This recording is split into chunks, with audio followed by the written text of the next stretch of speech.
What happens when you seemingly find the perfect mate, but then you learn something about them that could be a deal breaker? Now, a recent survey found that for men, their top 5 reasons for not dating somebody include smoking cigarettes, living in another state, being unemployed, supporting Donald Trump, and not trusting vaccines. Deal breakers for women include unemployment, smoking cigs, living in another state, lives with their parents, and also supporting Donald Trump. So should you overlook your deal breakers or should you immediately call it quits? Joining me now to discuss is radio personality extraordinaire, Miss Tambra Cherie. Tambra, good to see you, Sora. Good to see you too, Sora. Thank you for having me. Okay, I'm so excited to talk to you about this. Okay, so there are a lot of people out here thinking that they have found the one. They are excited about their prospects of romance and partnership. But then these flags start to come up. They could be yellow flags, Tambra, but sometimes we know that they are red flags. So here's another one. Talk to me about inflation. So I want to get to this. Some people, remember the viral moment, people saying Cheesecake Factory and these other long list of things were unacceptable for first dates. But the reality is we do live in an inflated economic climate, right? And a lot of people are looking for ways to save money, including on dating. Tambra Cherie, do you think the inflated economic status is impacting the way men show up on courting people and dating? I do. I will be honest about that. I really, really do. But there are things that you can do that doesn't require you to spend a lot of money. But I am also one of those that actually believes as well. Sometimes if you are not in a position to date, don't date. And I'm just going to be honest. I know a lot of people may not like that. Yeah. But if you are not in a position to actually date someone, don't date that person. That's just the truth. If you're not together yourself with your finances and everything, and I'm talking about grown people. I'm not talking about people in college. We're talking about us. We're grown. Don't date that person.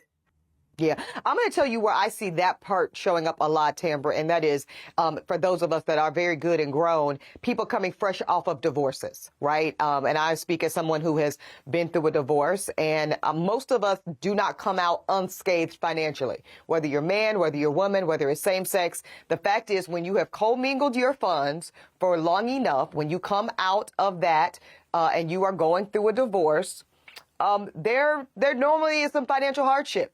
It is what it is. Rich, medium, or poor. You're going to deal with that. And so sometimes I find that people coming out of divorce want to date, but they can't really afford to date, right? To your point. So what is your take, on dating coming through divorce? I do believe, let me tell you something, and this is just from a personal experience, and we're talking about divorces because sometimes, even as women, I think we make bad choices when we come out and immediately start dating after relationships. And that's just honest. Sometimes after a breakup, when you start dating immediately after a breakup, you can make bad choices because you don't want to be alone. You do want someone to talk to. I do believe there is a time of healing before you start dating after a marriage, after a serious relationship. There's a time when you need to heal and work on yourself at that moment, so you don't make the bad choice because you just want companionship at that moment. So I would always tell someone, work on yourself first, work on that healing. And during that time of healing, work on your finances. And then you can start dating. Don't date just expensive. There are things that you can do. Go to a park, do fitness. Have a walk at the park. Let's do some fitness together and see how we like each other before you start spending a lot of money on one person. And you don't want to be with that person. I totally agree. Also, I think taking that time to heal, as you're suggesting, Tambra, as you are divorcing or going through a major breakup is good. Don't be bringing people back to the divorce plat. You know what I mean? The divorce spot. Because you out here looking known sick and shut in. And you might not be known sick or shut in, but your current circumstances don't reflect your actual positioning in society. And we know first impressions are important in dating. And so you want to put your best foot forward. And that might just take a few months, even up to a year or so, to get really back on your feet. And I think that's the impression you want to make. I do want to move to this notion. A dating expert has recently claimed that women like you, some people say women like me, who just physically appear to look expensive, may have a hard time finding a date. Nellie Sudry claims that the more expensive you look, the more we are limiting our dating pool potentially, because we're making men feel insecure. We're making men feel that we are high maintenance financially. What are your thoughts? Well, I definitely feel like if a person feels like you look expensive, I just think you're weeding that person out. They don't need to talk to you anyway. That's just going to be the honest of it, because we know we live in a time where anybody can look expensive. Anybody. Okay. And that's just the truth.